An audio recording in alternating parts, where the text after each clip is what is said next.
जन्म जन्म मोहि दीजियो प्रभु तुम्ही चरण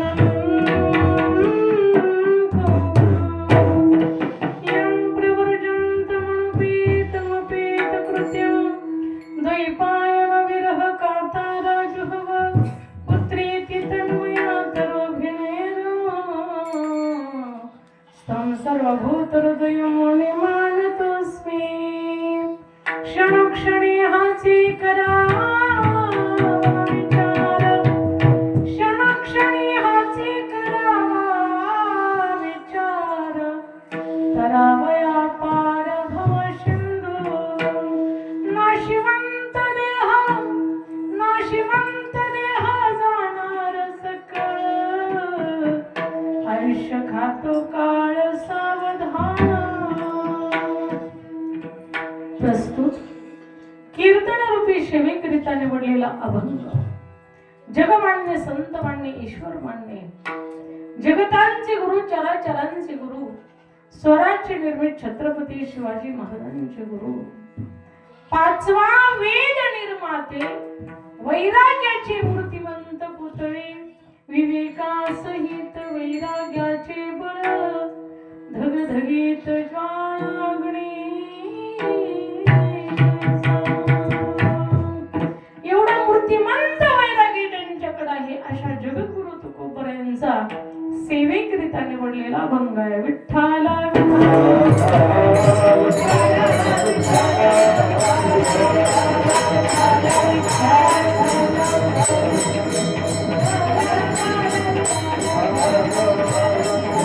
सेवेला सुरुवात करण्याअगोदर थोडासा परिहार देणं अगत्याचं आहे. या ठिकाणी कैलासवासी अंबादास रामू सराफ हे आपल्यातून निघून गेलेले आहेत आणि त्यांच्या प्रथम वर्ष श्राद्धा निमित्त या ठिकाणी कीर्तनाची सेवा आहे. शोकांतिक दुःखांतिक त्यांचा परिवार मोहोळ सराफ परिवार त्या ठिकाणी श्री आदरणीय दत्तात्रय अंबादास सराफ त्यांचे चिरंजीव श्री ज्ञानेश्वर अंबादास सराफ हे त्यांचे धाकटे चिरंजीव अशा पद्धतीने या ठिकाणी सराफ परिवारावरती अत्यंत हा दुःखाचा डोंगर कोसळलेला आहे आणि याच्यातून बाहेर पडण्याची ताकद शक्ती माझ्या ज्ञानोबरायांनी माझ्या पंढरीश पांडुरंग परमात्म्याने माझ्या संत सावता महाराजांनी माझ्या बजरंगबली हनुमंतरायांनी त्यांना द्यावे. एक बाप गेल्याचं दुःख काय असतं सज्जनो ज्याचा बाप गेलेला आहे त्याला विचारा. बाप स्वाभिमानी बाळा त्याचा कणखार कणा त्याच्या हृदयात सुद्धा लाजळूची संवेदना त्याची पहाडाची छाती त्याचे हृदय त्याच्या घामांना सुद्धा हिऱ्या माताचा बाप साठवितो अश्रू वाट पाहे त्या क्षणाची जन्मभरा चिरडतो लेक जाता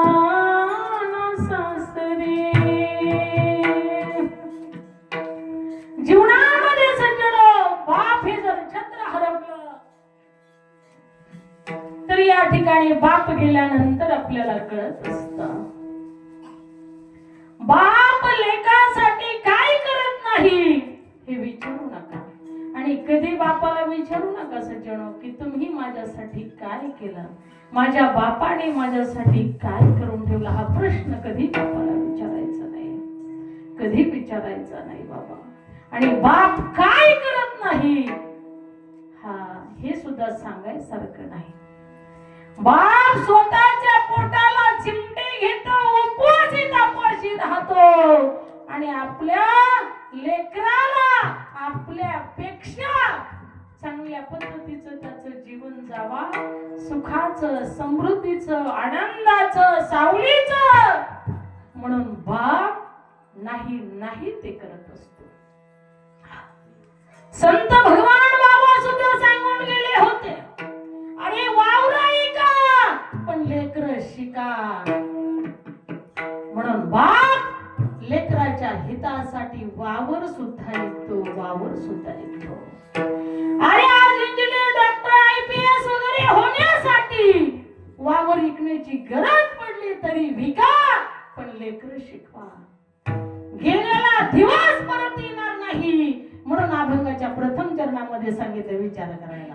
क्षणोक्षणी हाती करावा, क्षणोक्षणी हाती करावा.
हे जीवन हा देह अनमोल किमतीचा आहे.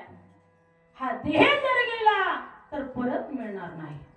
पुनर्वित्तम पुनर्मित्रम पुनर्भार्य यत्तत् सर्व पुनर्लभे न शरीरम पुनः. हरवलेल्या गेलेल्या गमावलेल्या वस्तू सगळ्या तुम्ही कमवू शकता, पण नरदेह परत तुम्ही कमवू शकत नाही. कारण का तर अभंगाच्या दुसऱ्या चरणात सांगितलं. संत सपा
विचार करायला सांगितलं. क्षणोक्षणी हाची करावा विचार.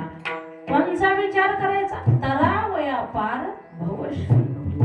कोणचा भवसिंधू? जन्म आणि मरण हा हाच मोठा संसार आहे आणि ह्याच्यातून तरुण जाण्यासाठी क्षणोक्षणाला विचार करा आणि नाही विचार केला तर देह जाईल याचे काळोबा खाईल कधी देह जाईल याचा भरोसा नाही म्हणून दुसऱ्या चरणात सांगितलं हा देह नाशिवंत तुम्ही तर म्हणता स्वच्छ दिसतोय गोड दिसतोय सुंदर दिसतोय पेंटिंग केलेली आहे कुणाला गोरी पेंटिंग केली तरी कुणाला काळी पेंटिंग केली भगवंताने का ललाटीचे लिहिले न मोडेगा काही केले काळे गोरेपण धुतले फिटवणे हे तुमच्या आमच्या हातात नाही ही मौली ज्ञानोबरायांनी आपल्याला लिहून ठेवले ज्ञानेश्वरीमध्ये पाचवीच्या दिवशी सटवी येत असती आपल्या सगळ्या कपडावरती भाग्याची रेषा लिहिण्यासाठी सर्व महिलांना माहिती आहे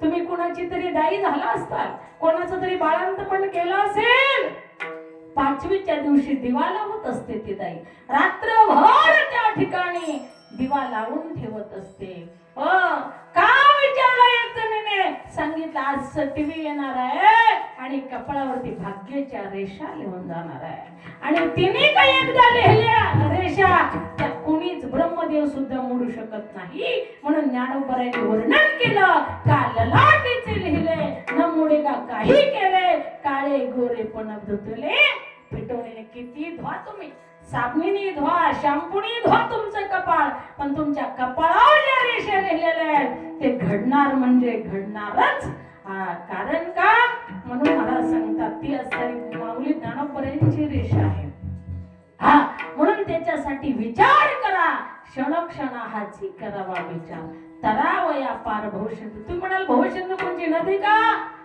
सागर का समुद्र का तो नाही जन्म आणि मरण हा भवसिंधू आहे हा भवसागर आहे हा मोठा संसार आहे म्हणून महाराज सांगतात याच्यातून बाहेर पडण्यासाठी विचार करा नरदेह मोक्षाचं द्वार आहे पुढच्या जन्मात गेलात तर आपल्याला काहीच कळत नाही तर मामा वारी कळत नाही रामकृष्णारी कळत नाही कीर्तन कळत नाही भजन कळत नाही देवे दिला देह भजना गोमटा तो हे झाला फाटा बाधिकेचा फाटा का झाला तर देवदेव करण्यासाठी हा देह दिला पण काही माणसं म्हणतात नाही जगात देवच नाही त्याला म्हणायची वटवागूची जात आहे बरं का जे म्हणतात ना देव नाही त्यांना तुम्ही म्हणायचं नाही तुम्ही म्हणता आमच्याकडे वोट केलं म्हणजे आम्ही काय तसं नाही तुम्ही म्हणायचं जे म्हणतात जगात देव नाही त्यांना म्हणायचं ही वटवागुळीच्या वंशावळीची आहे एक वटवागुळी एक चिमणी मैत्रीण होते बरं का दोघी जणी थंडीचा गप्पा मारत बसल्या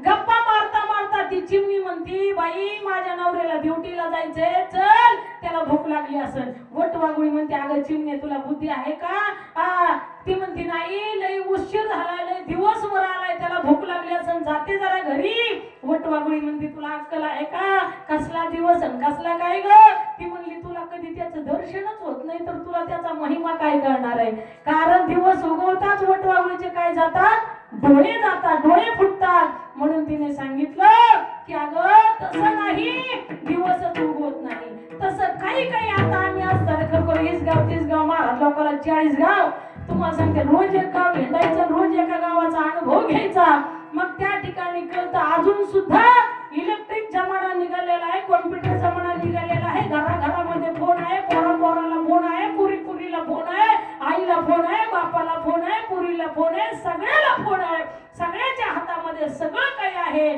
तरी माणसं अजून सुद्धा काही अशी जात आहे की त्यांनी पंढरपूरची वारीच बघितलेली नाही धन्य म्हणावा त्यांना कारण का जन्माला येऊन जर पंढरपूरची वारी केली नाही तर उपयोग काय पंढरीशी जारी आल्यानो संसारा दिनाचा सोयरा पांडुरंग बाप माझा दीननाथ त्याचे नाव पंढरीनाथ तो दिनांचा नाथ अनाथाचा नाथ आहे असा पंढरीश पांडुरंग परमात्मा तुम्ही त्याचं भजन करा क्षणक्षणी हाची करावा विचार तरावया पार भव सिंधू नासिवंत देह जाणार सकळ आयुष्य खातो काळ सावधान हा देह कधी जाईल याचा भरोसा नाही क्या भरोसा है इस जिंदगी का क्या भरोसा है क्या भरोसा है इस जिंदगी का क्या भरोसा है इस जिंदगी का क्या भरोसा है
श्वास रुक जाए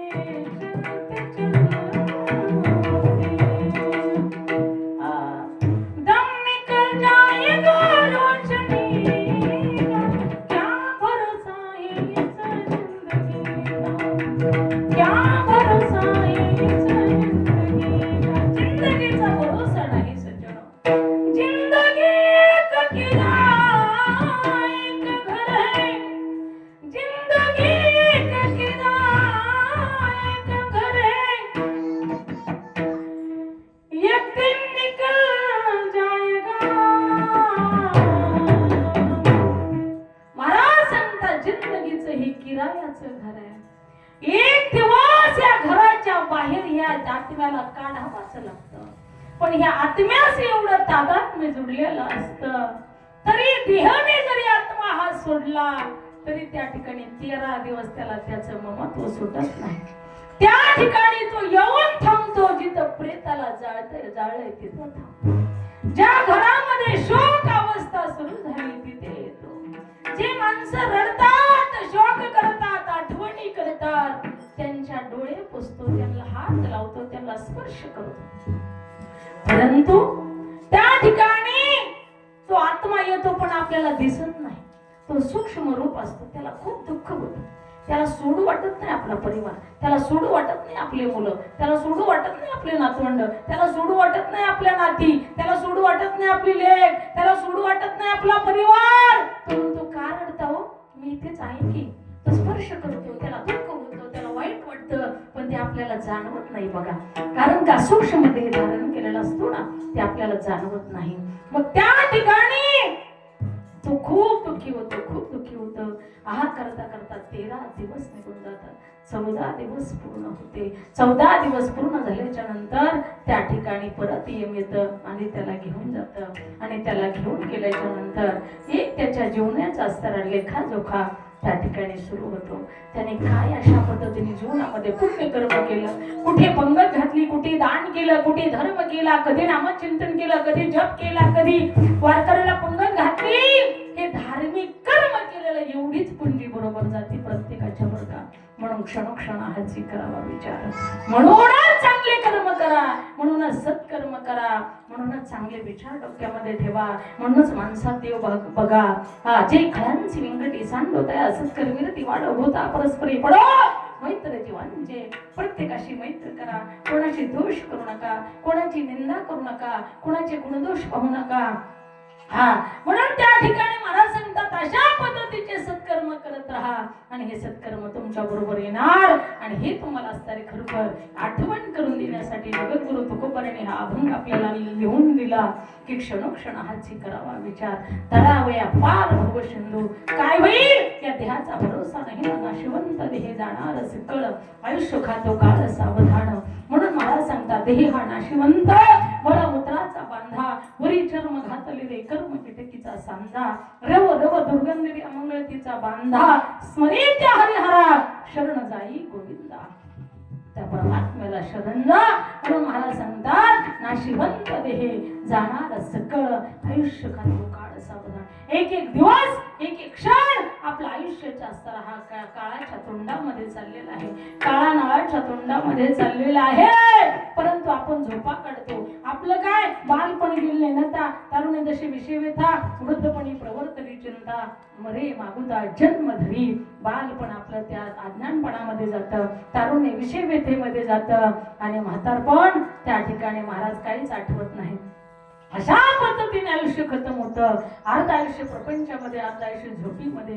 त्या ठिकाणी घडलं तर राम राम कधी कुणी म्हणतं, काय काय देवालाच असतं रे त्या ठिकाणी, आठवत नाही. म्हणून महाराज सांगतात देवाचं स्मरण करा, देवाची आठवण करा. ह्या देहाचा भरोसा नाही, नाशिवंत देह जाणार सकळ आयुष्य खातं. कोणा दिवस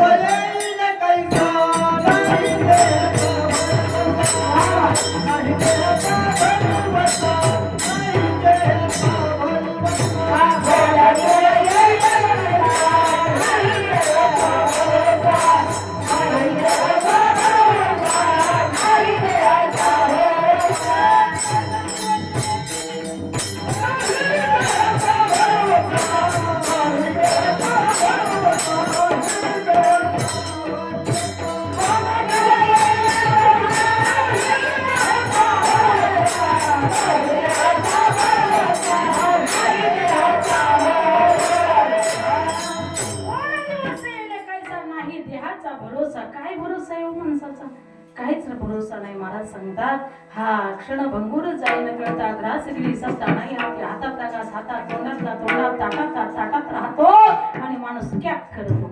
त्यावेळेस सगळी लोक घाबरतात. काय झालं? अटॅक आला. अटॅक नावाचा प्रकार निघाला. अचानक पीएम येतो आणि घेऊन जातो.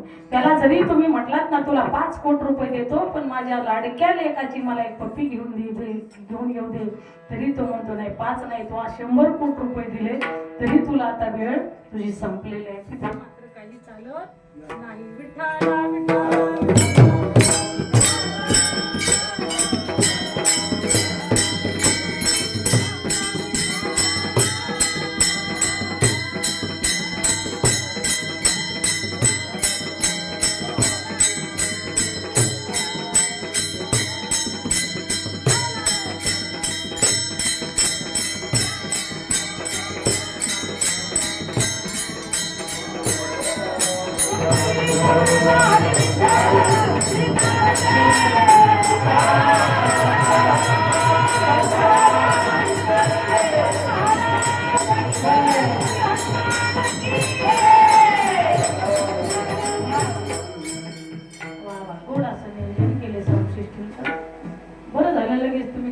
वायर तिकडे. नाही तर आम्हाला विठ्ठल विठ्ठल करू पार नरडीला देव नाकाला जीव येतो. हा ठीक आहे, खूप गोड अशी सृष्टी पण त्यांनाही धन्यवाद. हा म्हणून महाराज सांगतात नाशिवंत देही जाणार सकळ आयुष्य सावधान. मग याच्यासाठी सावध व्हायला सांगितलं. सावध होऊन काय करायचं आपण त्याचं तिसरं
करावी तातडी परमार्थाची.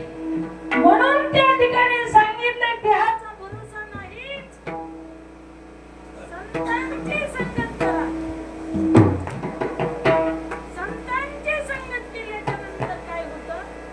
संतांची संगत दिली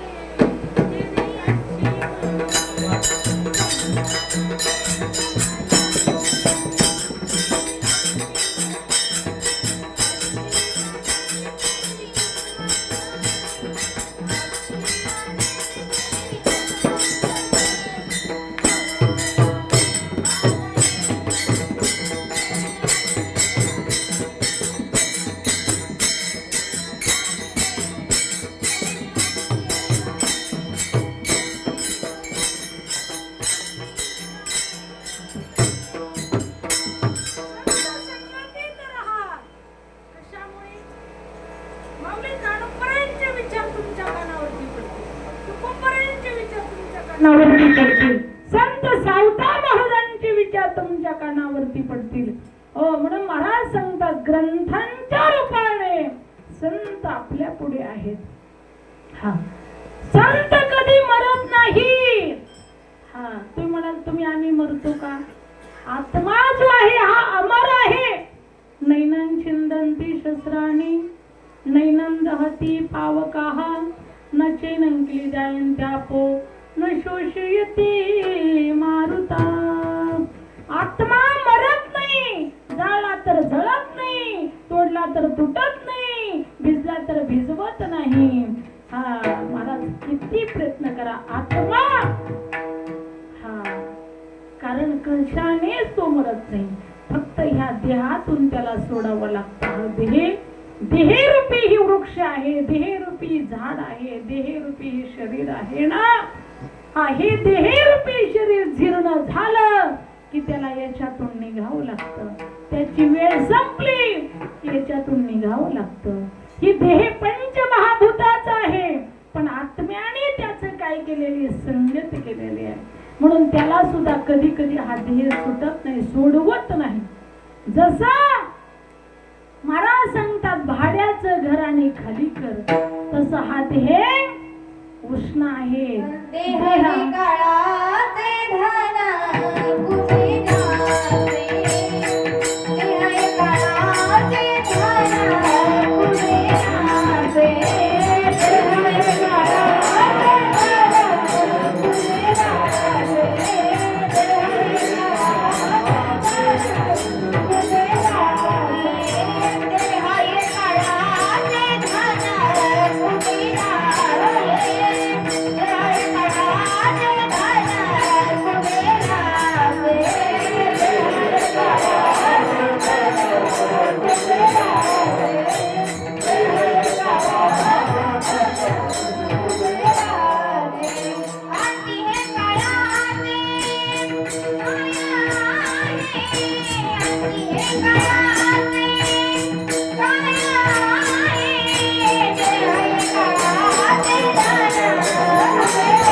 काय आहे आपलं काही नाही बाबा.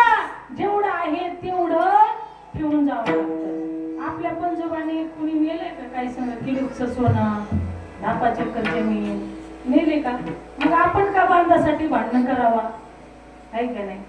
सगळं कळत पण ओळख नाही. हा देह हे काळाचे, धन कुबेराचे, तेथे मनुष्याचे काय आहे आपलं काही नाही. म्हणून महाराज सांगतात संतांची संगत करा, याचा विचार करा, क्षणोक्षण हाची करावा विचार. म्हणून संत समागमी धरावी आवडी. नुसते संतांचे विचार ऐकताना ह्या कानाने ऐकायचे आणि ह्या कानाने सोडून द्यायचे असं करायचं नाही. नळी फुंकली सोनाने इकडून तिकडं गेले वारे, तसं करून जमणार नाही. हा, संत समागमी धरावी आवडीने, आवडीने संतांची संगत धरा आणि तातडी परमार्थाची करा. आणि याचा विचार करायला क्षणोक्षण हाची करावा विचार. म्हणून महाराज सांगतात तुमच्या आमच्या करिता विचार तो हा दृढ संसार ब्रह्मदिका पार नवलंगावी सामर्थ्य ब्रह्मदेवाने सांगितलं मरण माझ्या सुद्धा हातात नाही, मला सुद्धा जावं लागतं. तुम्ही आम्ही म्हणजे सेकंड काटे आणि इंद्रचंद्र मिनिट काटे आणि ब्रह्मदेव हा तास काटा. तासानं का होईना त्याला सृष्टीचा नियम पाळावाच लागतो. तुमच्या आमच्या हातात काही नाही.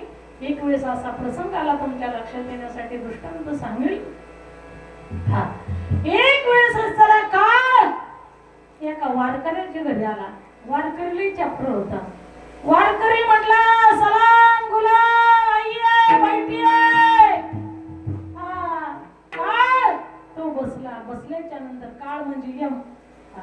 यमाचा आदर सत्कार केला. वारकरी म्हटले चहा घेता का, कॉफी घेता का, दूध घेता का. काळने दंड्या उचलला. म्हणला तुला अक्कल आहे का, मी कोण आहे. मी यम म्हणतात मला यम.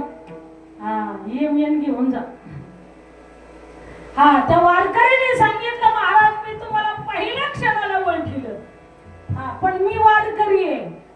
आमची 7वी पिढी म्हणली वारकऱ्याची. आमच्या घरून भिकारी सुद्धा उपोषी जात नाही.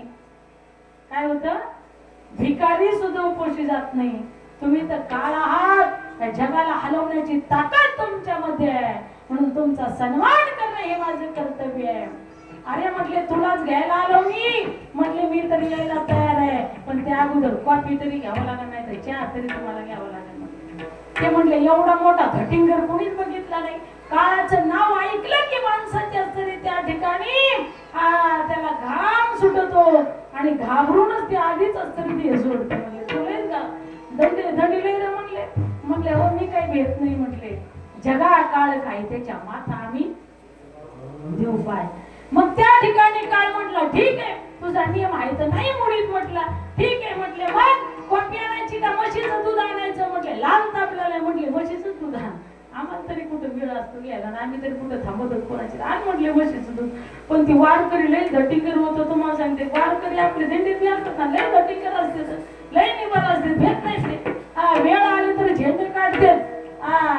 मग वेळा काळाला त्या ठिकाणी वारकऱ्याला कठोर बी व्हावं लागतं. आणि त्या ठिकाणी सांगितलं हरकत नाही. पण वारकरी एवढं हुशार होतं ना, त्यांनी काय केलं गुंगीचं औषध टाकलं त्या दुधात.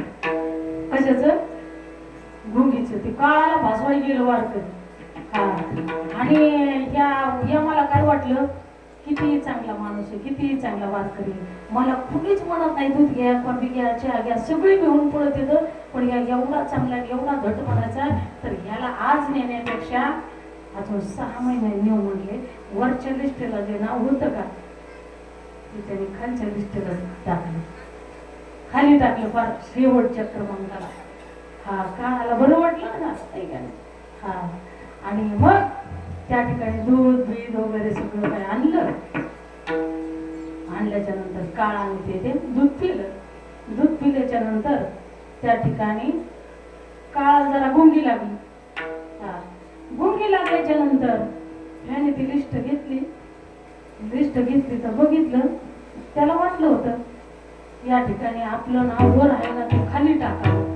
पण ते काळाने आधीच काम करून टाकलं. 5-10 मिनिटाने ते काळ शुद्धीवरती आलं. आणि शुद्धीवरती आल्याच्या नंतर त्या काळाने वरचं नाव होतं ना ते खाली टाकलं होतं. मग त्या ठिकाणी तो म्हटला अरे तू एवढ्या माझ्यावरती उपकार केले दुधाचे म्हणून आता या ठिकाणी वरून सुरू करत नाही म्हटले खालून सुरू करतो. चुकून त्या वारकरीने सुद्धा खालीच नाव टाकलेलं होतं. मग चुकून त्या पद्धतीने त्या ठिकाणी खालून लिस्ट सुरू केली तर त्याच क्षणाला त्याला तिथं जावं लागलं. म्हणजे का गुलाम सलाम करतो पण त्या ठिकाणी कुणाला करतो, नामधारकाला करतो. म्हणून महाराज सांगतात कुणाला गुलाम सलाम केला तर आमच्या आपल्या ध्रुवपणाला 36,000 वर्ष त्याने राज्य केलं.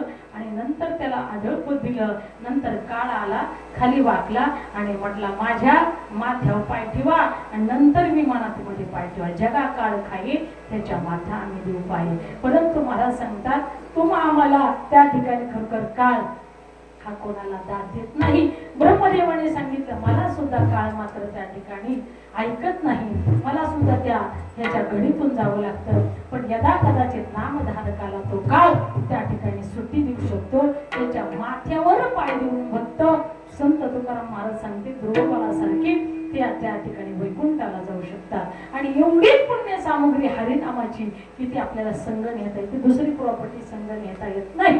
आणि हे विचार कुठे ऐकायला भेटलं तर संत समागमी धरावी आवडी आणि करावी तातडी परमार्थाची. संत समागमामध्येच आपल्याला विचार ऐकायला भेटतील. म्हणून याच्यासाठी क्षणोक्षण आजी करावा विचार, करावा या पारभव सिंधू. का तर ह्या मायेरूपी जो संसार आहे याच्यामध्ये तुम्ही तुमच्या दुर्गणलेल्या विचाराने राहू नका.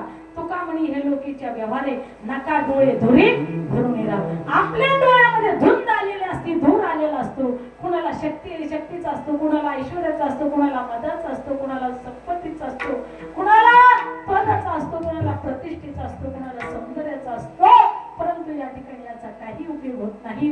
अशा पद्धतीने थोडक्यात तुमच्या पुढे मी छोटासा भावार्थ पुढे ठेवलेला आहे. आता खऱ्या कीर्तनाला सुरुवात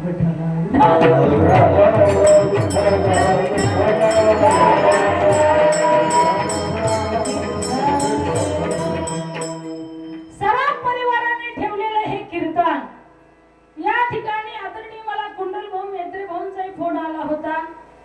आणि तसेच या ठिकाणी हरिभक्त परायण आदरणीय महावीर महाराज घुले यांचे वर्गमित्र असल्यामुळे दत्ता भाऊनी आणि त्यांच्या बंधूंनी आणि घुले महाराजांनीही फोन केला. ही तारीख या ठिकाणी फोनवरती ऍडजस्ट केली घेतली. आणि खरं तर मला आज पंढरपूरला जायचं होतं, परंतु या ठिकाणी या सराफ परिवाराच्या प्रेमास्तव या ठिकाणी कीर्तनाचा या ठिकाणी योग आला. कैलासवासी या ठिकाणी अंबादास सराफ ही आपल्यातून निघून गेली याचं वाईट वाटतं, दुःख वाटतं. त्यांना भावपूर्ण श्रद्धांजली समर्पित करते. कारण का जीवनामध्ये महाराज सांगतात खूप कठीण परिस्थिती आणि अनंत प्रकारचे संकट, अनंत प्रकारचे त्या ठिकाणी अडचणी येत असतात. त्या अडचणीला तोंड देत एक माणूस हा प्रपंचाचा सावरे करून हा प्रपंच या ठिकाणी करत असतो. मुलाबाळासारखी सर्व काही जीवन त्या ठिकाणी आपलं सर्वस्व समर्पित करत असतो. म्हणून याच्यातून आपले पितर जर स्वर्गी गेले तर त्याच्यातून असताना पितृ मातृ ऋषी ऋण देव ऋण अशा प्रकारचं ऋण असतं. या ऋणातून मुक्त होण्यासाठी हे कर्म करावं लागतात. आणि कीर्तन यांच्या मुलांनी यांच्या सराफ परिवाराने ठेवलेलं आहे आपल्या बापाच्या ऋणातून मुक्त होण्यासाठी.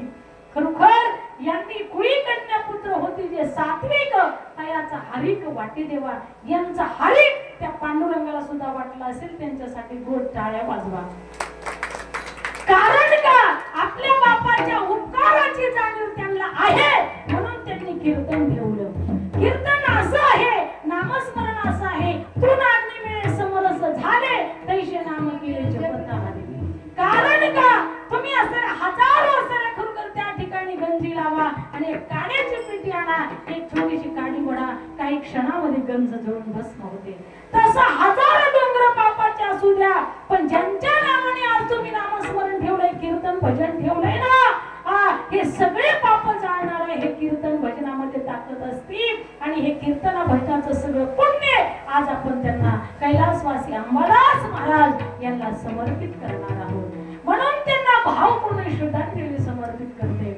अशा पद्धतीने या ठिकाणी माझे ज्ञानोबा म्हणतात तृण अग्निमुळे समरस झाले तैसे नाम केले जपत आहे. तसं या नामाचं महात्म्य आहे. म्हणून या ठिकाणी माणसाने जप केला पाहिजे, तप केला पाहिजे. चला म्हणून अशा पद्धतीने या सराफ परिवाराला द्यावी तेवढी धन्यवाद थोडे. कीर्तनाला उपस्थित आमचे आदरणीय महाराज, काय नाव त्यांचं, नाम काय आहे तुम्हाला, ढेपे महाराज, हे सुद्धा टाळ घेऊन उभं राहिले. वय वृद्ध आहेत. तसेच आमचे आदरणीय महादेव महाराज मेहर हे टाळ घेऊन उभा राहिले. तसेच आदरणीय आमचे दत्ता महाराज हे टाळ घेऊन उभा राहिले. तसेच आमचे मुळे महाराज हे असताना टाळ घेऊन उभा राहिले. तसेच हरिभक्त भरण आमचे असताना या भरत महाराज पुतळी टाळ घेऊन उभं राहिले. तसेच आदरणीय हरिभक्तपरायण या ठिकाणी फक्कड महाराज हे टाळ घेऊन उभं राहिले. तसेच या ठिकाणी आदरणीय आमचे अशोक महाराज हे टाळ घेऊन उभं राहिले. आदरणीय आमचे या ठिकाणी रामकाका महाराज टाळ घेऊन उभं राहिले. ज्यांनी गोड अशी पंचपती गायली, ज्यांनी गोड अशा चाली गायल्या, खूप गोड चाली गातात लेकरं, माझ्यापेक्षा भारी कीर्तन करतात. परंतु जर कीर्तन घ्यायचं ठरलं तर त्यांचंच घ्या. आम्ही कीर्तन करू करू काळ्याची पांढरी केस झाले. तुमच्या समोर दाखवते. आता त्यांना संधी द्यायला पाहिजे आपण, आहे का नाही? म्हाताऱ्या माणसाने कवर प्रपंच करायला पाहिजे. जोपर्यंत तुमच्या पायाचा झोडा तुमच्या लेकाच्या पायाला येत नाही तोपर्यंत तुम्ही त्या ठिकाणी प्रपंचाचं दोरखंड धरायचं. आणि एकदा का आपल्या पायाचा जोडा लेकाला आला की प्रपंचाचं लगाड त्याच्या गळ्यामध्ये टाकायचं. तसं आमची लेकरं आता कीर्तन करतात, प्रवचन करतात, टाळ वाजवतात, पेटी वाजवतात, पकवाज वाजवतात, सगळं करतात. ही एवढी राजूदीदी सोनटक्के महाराज, वैष्णवीदीदी सोनटक्के महाराज, ज्ञानदीदी सोनटक्के महाराज यांना आता यांच्याकडे लगाम द्यायचा सगळा कीर्तनाचा, भजनाचा. आपण आराम करायचा. आता ठाईचं वय सोनिकाला एक चित्ती आवडी आनंद आळवावा, त्यांच्या माघ आपण राहायचं. आता त्यांना पुढे जागून द्यायचं. अशा पद्धतीने गोड त्या लेकरांनी चाली गायल्या, गोड पंचपती गायल्या. त्यांच्यासाठी जोरदार टाळ्या वाजवा. उपस्थित आमचे या ठिकाणी खरंतर आमचे आपले दगडूभाऊ महाराज या ठिकाणी उपस्थित आहेत, हजारे महाराज आहेत, आमचे संपत काका महाराज आहेत. उपस्थित सगळ्यांची नावं मला या ठिकाणी श्रुत नाहीत. सगळे आदरणीय पूजनीय वंदनीय माणसं आहेत. या ठिकाणी बसलेले आमचे बंधू बांधव उदय पाटील महाराज या ठिकाणी आलेले आहेत. त्यांचं आहे का? रामकृष्ण हरी. उदय पाटील या ठिकाणी उपस्थित झालेले, त्यांचे स्वागतम, वेलकम. त्यांनाही धन्यवाद. सुंदर अशी साऊंड सिस्टीम आमच्या दादांची आहे, त्यांनाही धन्यवाद. आमचे पाहुणे परिवार या ठिकाणी आले, त्यांनाही धन्यवाद. आमचे अरुण माने साहेब या ठिकाणी आले, त्यांनाही धन्यवाद. आमचे महिला मंडळ, पुरुष मंडळ आलेले, त्यांनाही धन्यवाद. आणि आता कीर्तनाला सुरुवात. तुम्ही म्हणाल आता मत केलं, ते काय केलं? काय कोणे खाल्लं का? हा, म्हणून या ठिकाणी अशा पद्धतीने गोड मृदंग वाजवणारे हरिभक्तपरायण आमच्या असते महावीर महाराज बोले, त्यांनाही धन्यवाद. गोड असा पेटीचा स्वर धरणारे आमचे दादा, त्यांनाही धन्यवाद. आलेले सर्व उपस्थित माझे बंधू बांधव, त्यांनाही धन्यवाद. विठ्ठला विठ्ठला.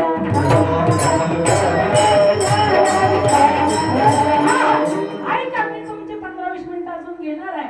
हा, वर्ष श्राद्ध का करावं लागतं याचं थोडक्यात तुम्हाला सांगणार आहे. 10वा का करावं लागतो, 13वा का करावं लागतो, 14वा का करावं लागतो, वर्ष श्राद्ध का करावं लागतं. आणि हे करावंच लागतं.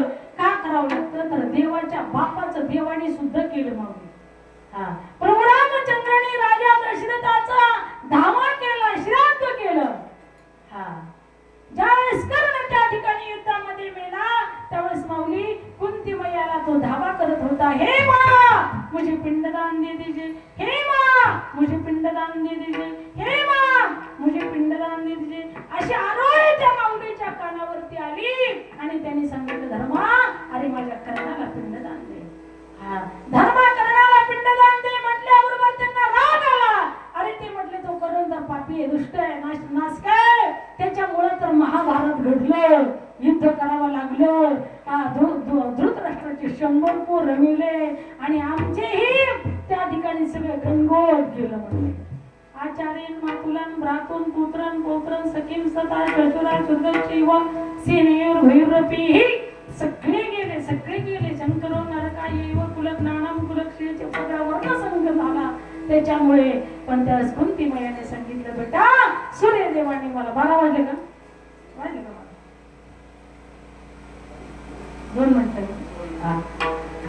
सूर्यदेवाने त्यांना असला त्या ठिकाणी दर्शन घेतलं. कारण ध्रुवास ऋषीने तिला 5 मंत्र दिलेले होते. तिने अज्ञानपणामध्ये मंत्र जपला म्हणून कर्ण नावाचा पुत्र झाला.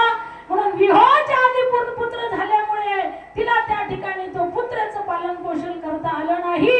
तिने त्या गंगेला तो पुत्र समर्पित केला. गंगेने तो पुत्र त्या ठिकाणी महाराज एका असणाऱ्या कोळ्याला दिला. त्या कोळ्याच्या पत्नीने त्याला सांभाळलं. त्याचं राधे म्हणून त्या ठिकाणी खरोखर तिचं नाव राधा होतं. म्हणून कर्णाला सुद्धा राधे म्हणून त्या ठिकाणी पुकारलं जात होतं. परंतु कर्णाला कुंती मातेने त्या ठिकाणी अद्याप मरेपर्यंत सांगितलं नाही, हा माझा पुत्र आहे. शेवटी मेल्यानंतर त्याला तिलांजली द्यायला लावली. त्यावेळेस कर्णाला, अर्जुनाला, भीमाला सगळ्याला दुःख झालं.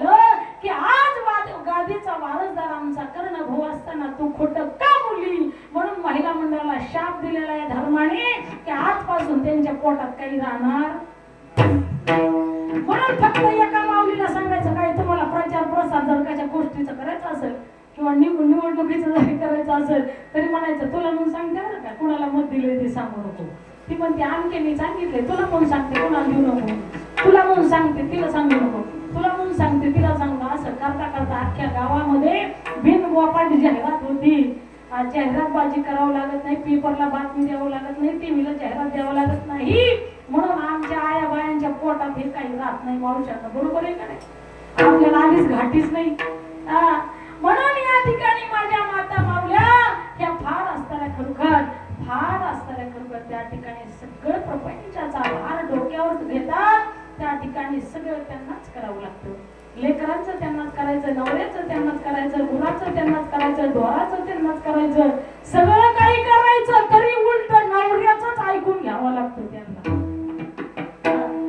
एक दिवस एक बाई तिचा नवरा बाहेरून आला आणि ती म्हणली गुरं सांभाळू का, ढोरं सांभाळू का, कोंबड्या सांभाळू का, लेकर सांभाळू का, ह्याची आई सांभाळू का, याचा बाप सांभाळू का, याचे शेत सांभाळू का, याचे दाणे सांभाळू का, याचे काय काय सांभाळू का, तुला सांभाळू. तो म्हणला कुणाला सांभाळू नको, फक्त तुझं तुवाण सांभाळ. ती एवढं करून सुद्धा तो तिला उलटच बोलतो. नारी नारी मत कहो नारी हे रतन की खान, जिस नारी से पैदा हुए भीष्म प्रहलाद हनुमान. नारी किसी से कम नहीं है.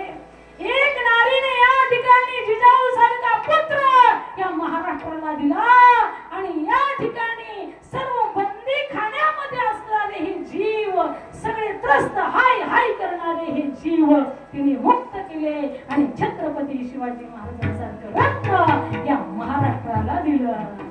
ईर्षी खरी किरीटा परी लहरी भगवा ध्वजा, उगवला तारा तिमिरा घरा करता शिवाजी राजा, उगवला तारा तिमिरा घरा करता शिवाजी राजा, उगवला तारा तिमिरा घरा करता शिवाजी राजा, उगवला तारा तिमिरा घरा करता शिवाजी राजा. ईर्षी खरी किरीटा परी लहरी भगवा ध्वजा, ईर्षी खरी किरीटा परी लहरी भगवा ध्वजा, उगवला तारा तिमिरा शिवाजी राजा, उगवला तारा तिमिरा घरा करता शिवाजी राजा, उगवला तारा तिमिरा घरा करता शिवाजी राजा, उगवला तारा तिमिरा घरा करता शिवाजी राजा. युगायुगाचा करताना यवनाचा करी करी सरदार, यवनाचा करी करी सरदार, यवनाचा करी करी सरदार, युगायुगाचा करताना यवनाचा करी करी सरदार. मराठी वरदा होऊन निघता, मराठी वरदा होऊन निघता, ठणठणीत तुझा बुंदा, ठणठणीत तुझा बुंदा. उगवला तारा तिमिरा घरा करता शिवाजी राजा, उगवला तारा तिमिरा घरा करता शिवाजी राजा, उगवला तारा तिमिरा घरा करता शिवाजी राजा, उगवला तारा तिमिरा घरा करता शिवाजी राजा, करता शिवाजी राजा, करता शिवाजी राजा. म्हणून या ठिकाणी महाराज फुलं टाकून घ्या. कुंडली कमरला हरी विठ्ठल श्री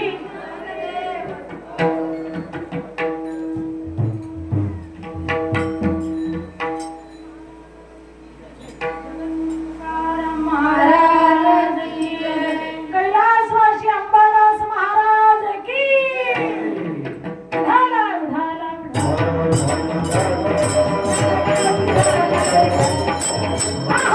म्हणून महाराज सांगतात आऊसाहेबांनी त्या ठिकाणी छत्रपती शिवाजी महाराजांसारखं रत्न दिलं, त्यांच्यावरती संस्कार केले. छत्रपती संभाजी महाराजांसारखं रत्न दिलं, त्यांच्यावरती संस्कार केले.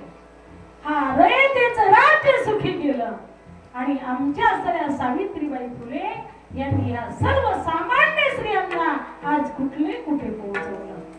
हा म्हणून त्या ठिकाणी पहिल्या शिक्षिका असतील तर आमच्या सावित्रीबाई फुले, पहिल्या न्यायाधीश असतील तर आमच्या अहिल्यादेवी होळकर. म्हणून या ठिकाणी या स्त्रियांना सलाम.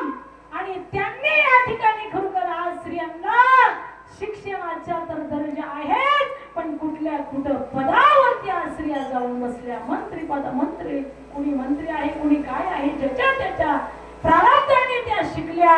कारण हे मार्गदर्शन, हे पुण्यही आमच्या सावित्रीबाई फुलेंची, आऊसाहेब विनोबांची, अहिल्या देवींची आहे. म्हणून अशा स्त्रियांना कोटी कोटी दंडवत. विठ्ठला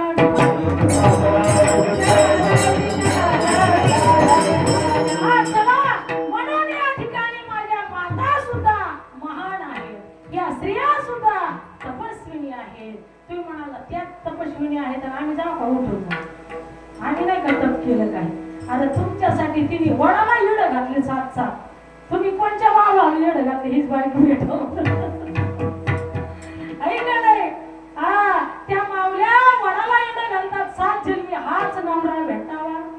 त्या म्हणत नाही हा गांजाळा आहे, हा पिताळा आहे, हा असा आहे, हा तसा आहे, तंबाखू खातो, मिसरी खातो, अंक खातो. हा, पण तसंही म्हणायचं नाही बरं का. हे महादेव तुमचे चांगलेच हेच होतं बरं का.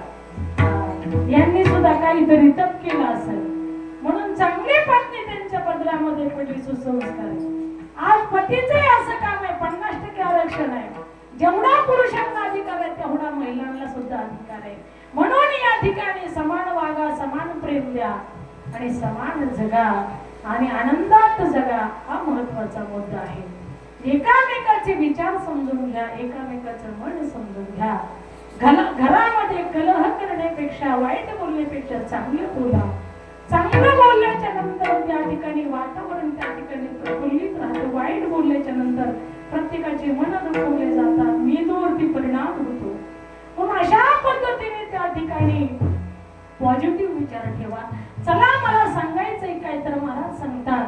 हा, 10वा असणाऱ्या आमच्या परमरामचंद्राने सुद्धा राजा दशरथाचा केला आहे. थोडक्यात एवढा मुद्दा सांगून मी तुम्हाला लई त्रास देणार नाही. लवकरात लवकर सेवा संपवण्याचा विचार करणार आहे. वेळ आपली संपत आलेली आहे. आपले 11:30ला सुरू झालं, 10:30 सुरू झालं, 12:30 पर्यंत आपण जे विठ्ठल करूया. आहे का नाही? काही टेन्शन घेऊ नका. चिर करा नाही तर फिर करा, पण 12:30 सुट्टी नाही. त्याच्या अगोदर 10 मिनिट घेते, तसं टेन्शन घेऊ नका.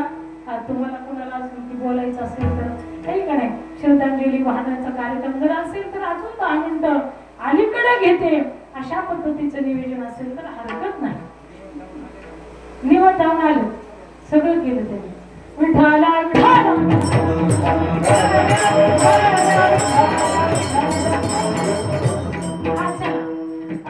रामचंद्रांनी सुद्धा त्या ठिकाणी धाव्याचा कार्यक्रम केला.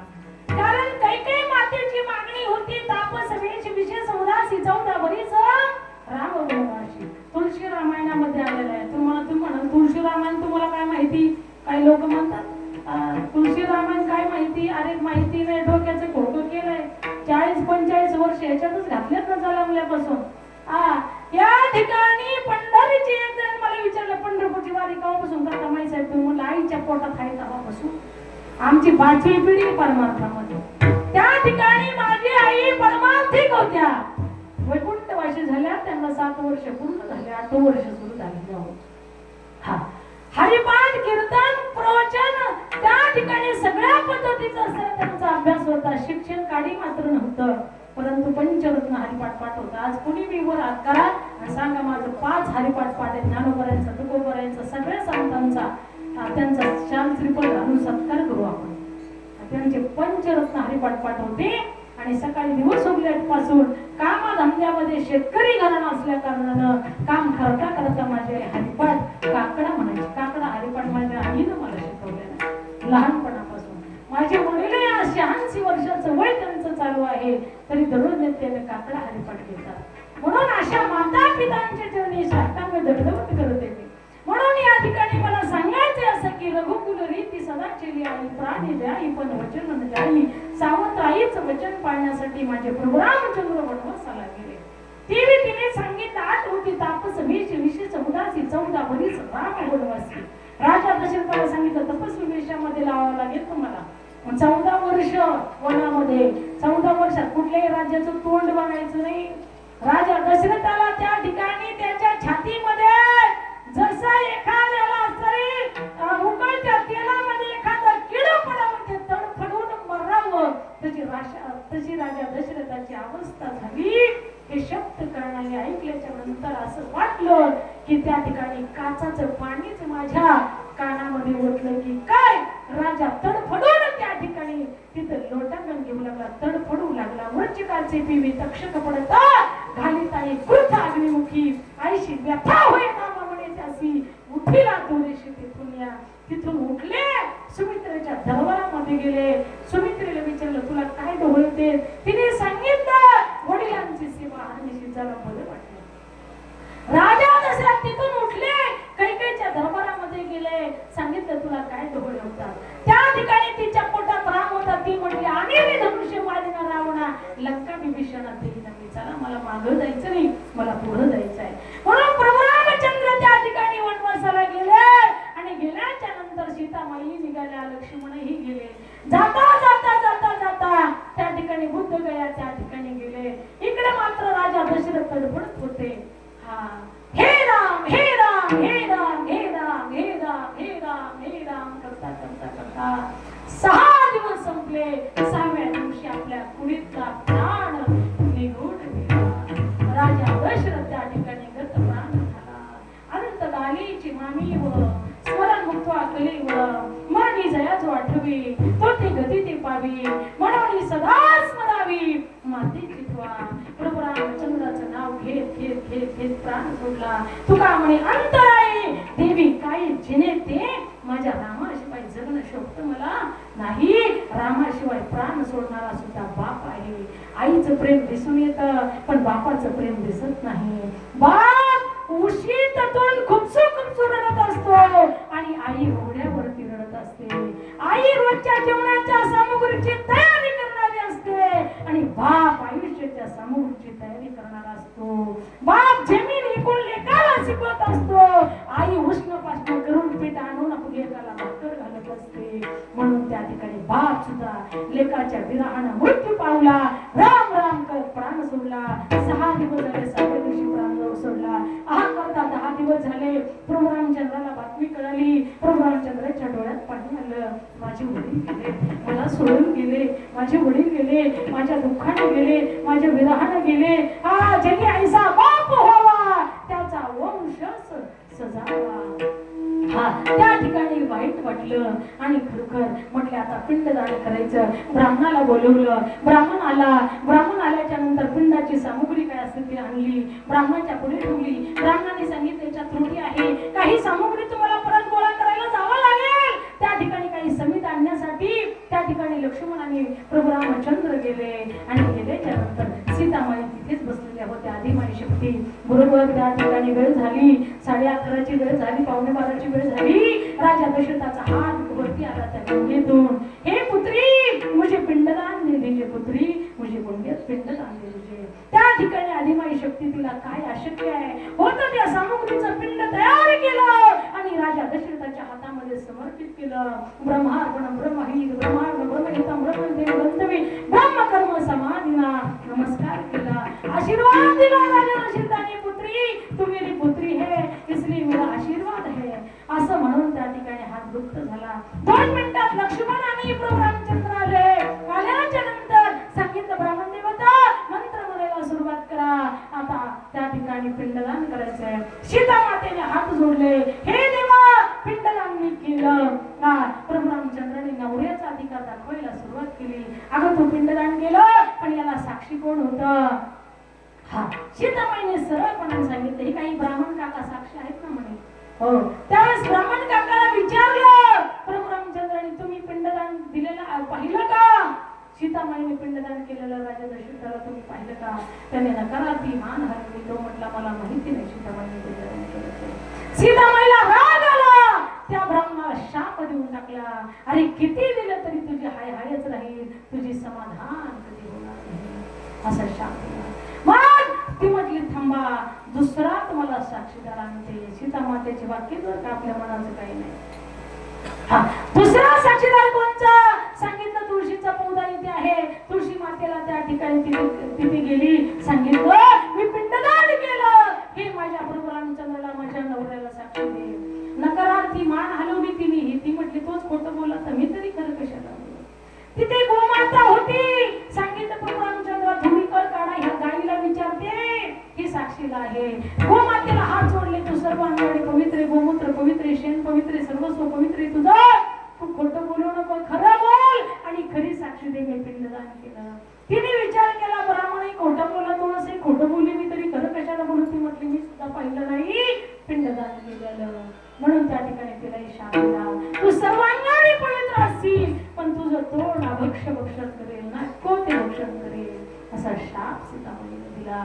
आता चौथा साक्षी गंगा मैया गया मातेला प्रणाम केला की माते तू सर्वांचे पाप नष्ट करणारी माता आहे. का फिरिता पाप ताप कोखिता देवीचे पादाप समुद्रा जाय आप गंगेचे जैसे.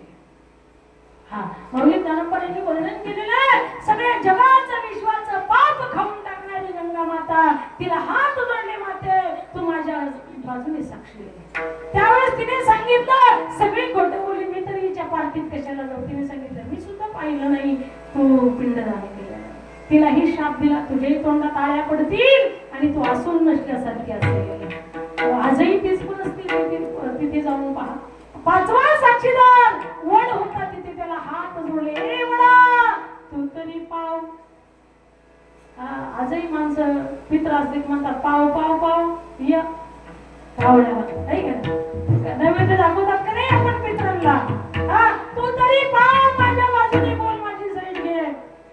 त्याने सांगितलं हो माते ठीक आहे.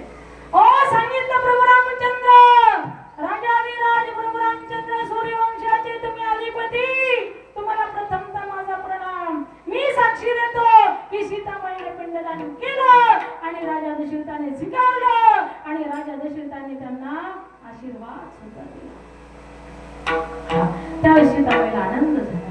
सीतामाईने त्याला त्याला वरदान दिलं अरे तू अक्षय होशील तू अक्षय होशील माझा आशीर्वाद आहे. म्हणून वडाला कधी मरण नाही बाबा. वड कधी मरतो का म्हणून आयो बाया सुद्धा सौभाग्यवती बाया सुद्धा वट पौर्णिमे दिवशी वडाला प्रदक्षिणा करतात आणि हाच नवरा 7 जन्म मिळावा म्हणून मागतात. पण एक बाईले हुशार होती तिचा नवरा पेचाड होता. तो म्हणला पप्पेची माई कुठं चालली. ती म्हणली तुम्हाला कळत नाही का आज वट पौर्णिमा आहे त्या वडाला येडं घालायला चालले. ते म्हणला वडाला काय येडं घालती. ती म्हणली अहो 7 जन्म तुम्हीच मला भेटावा म्हणून येडं घालते.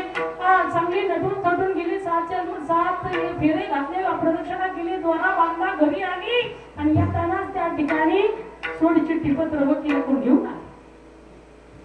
ती म्हणली पापेचा ह्याच्या सही कर. पापेचा बापाने वाचलं ते म्हणलं पप्पाची माय सकाळी जाताना म्हणली की 7 जन्म हा नवरा भेटावं ही कशाला आणलं डिवोर्स पत्र. ते सांगितलं 7वा संपला 8वा सुरू झाला 12 पासून पुढं करसेल नाही तर चालू माया. अशा सुद्धा काही महिला आहेत. चला ठीक आहे विनोदाचा भाग सोडून द्या म्हणून त्या ठिकाणी महाराज सांगतात मातृऋण पितृऋण देवऋण ऋषीऋण या ऋणातून मुक्त व्हावंच लागतं. जीवनामध्ये 3 सोहळे असतात जन्म सोहळा मृत्यू सोहळा लग्न सोहळा. म्हणून जन्म सोहळा हा होतो मृत्यू सोहळा हा निश्चित आहे आणि लग्न सोहळा एखाद्याच्या भाग्यात असला तर होतो आणि नाहीतर होत नाही.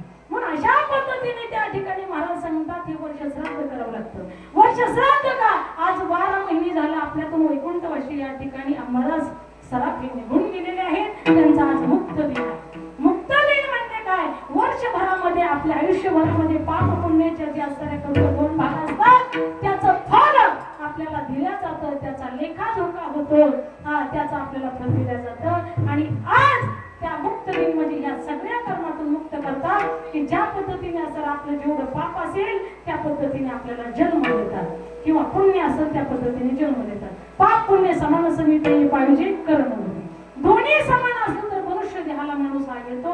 जास्ती पुण्य असेल तर स्वर्गाला जातो आणि जास्ती पाप असेल तर म्हणा की तुम्हीच मला सगळं बोंबलायला येतं काहीतरी तुम्ही मदत करी जा ठीक आहे. म्हणून अशा पद्धतीने त्या ठिकाणी महाराज आज मुक्त दिन आहे.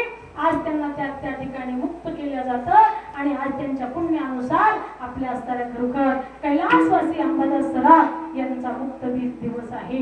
वसांशी जनानी यथा विहाय नवानी गुणाती घरोपराणी तथा चिराणी विहाय जिनाने निसयती नवानी देही नवीन देह त्यांना प्राप्त होत आहे. मी तर अशी पंढरीश पांडुरंग परमात्म्याला प्रार्थना करेल की या सराफ कुटुंबामध्ये त्यांच्या इच्छा अपेक्षा आकांक्षा राहिल्या असतील तर इथेच असणार खरोखर त्यांना परत मनुष्य जन्माला घाला आणि त्यांच्याकडून सत्कर्म करून घ्या. आणि दुसरी अशी मागणी करेल की पंढरीश पांडुरंग परमात्म्याने त्यांचं असतं खरोखर आजचं जे कीर्तनाचं पुण्य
ऐका, घरच्या मंडळीने आरती घेऊन या.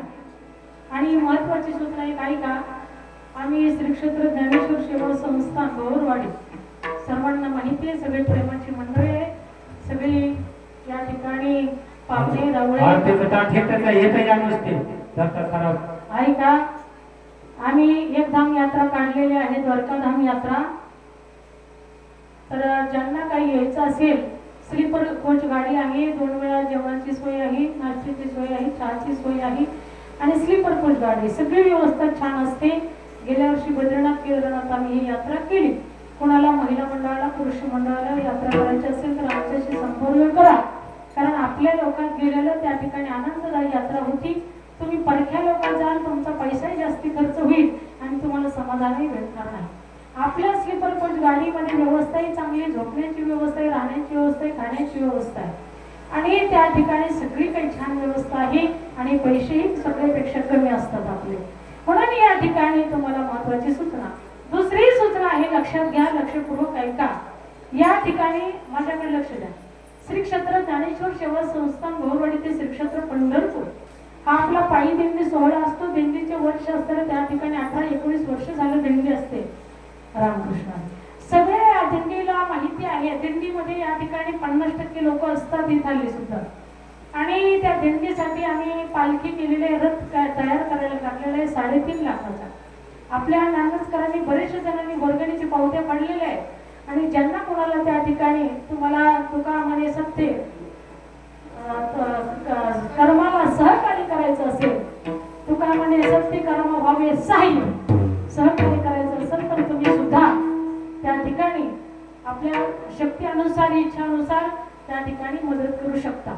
कारण तुम्हालाही माहिती दिंडी आपली इथून जाते, नानसमध्ये पहिला मुक्काम असतो. हा, आणि यात्रेचं आणि दिंडीचं आणि रथाचं लक्षात घ्या आवर्जून. आता आमचे इथंच नाही तर मुंबई, पुण्याहून, इकडून तिकडून, वाशी, हिंगोली, चौकून माझे स्टेटस बघून त्यांनी ऑनलाईन पैसे रथासाठी टाकलेले आणि सगळे पूर्ण झाल्याच्या नंतर रथाचे सगळ्यांना त्या ठिकाणी पुकारल्या सुद्धा जाईल त्यांचे नाव आणि त्यांची मोठी यादी सुद्धा तयार करून बोर्ड तयार करण्यात येणार आहे.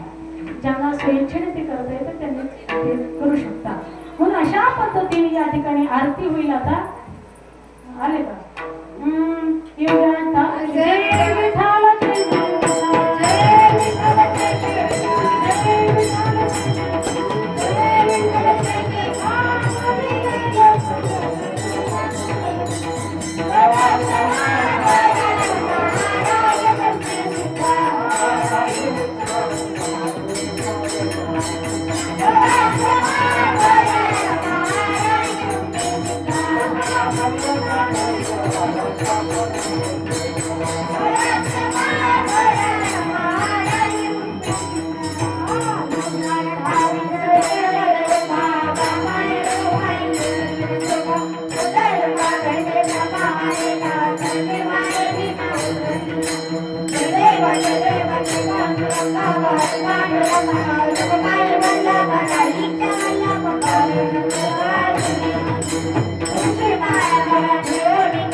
रखुमाई बोला मकाई बोला आधारी बाजी के मस्ती ये दिवा संत ये सदा बारे मन जाने दर्शन आनंद करवल मुक्ति सोच नंदो मनोज नंदो भावना की केवल केवल कावा वाण रखुमाई बोला मकाई मकाई बोला जले मुने राजा पागल के देव की वंदना सारा मेरा राजा राजा कहले जोगी ताके कोनी आवर रंगा रामा करे ज्ञान आदि राजा पागल भगवान दिशा समझ के रावण जल्दी बंद बटो आदि राजा तुम्हारा जानी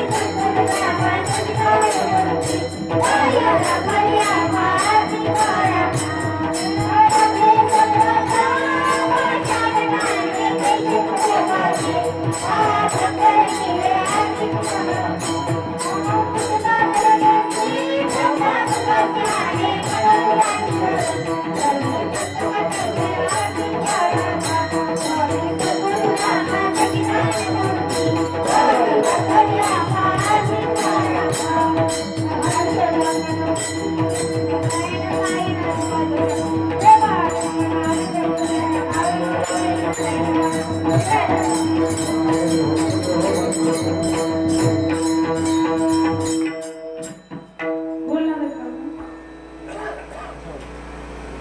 श्रद्धांजली हो. हा?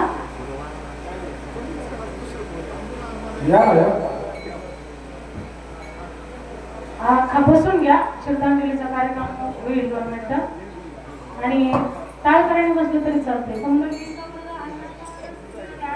वतुकार